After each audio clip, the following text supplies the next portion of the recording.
Основното училиште Гоце Делчев од Битола денеска го одбележа патрониот празник.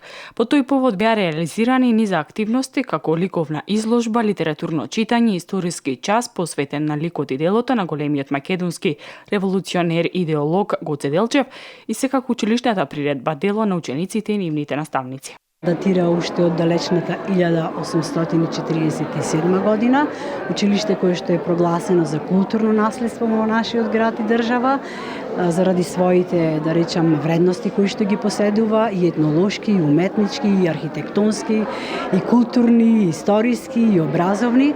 И за нас е навистина голем ден ова, бидејќи треба да ги продолжиме делата на нашиот великан Гоце Делчев, кој што го разбираше светот како културно поле за творење.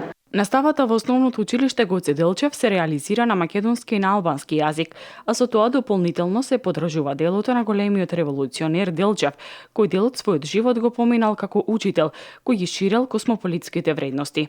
Една од неговите најпознати реченици е: "Јас го разбирам светот како културен надпревар меѓу народите."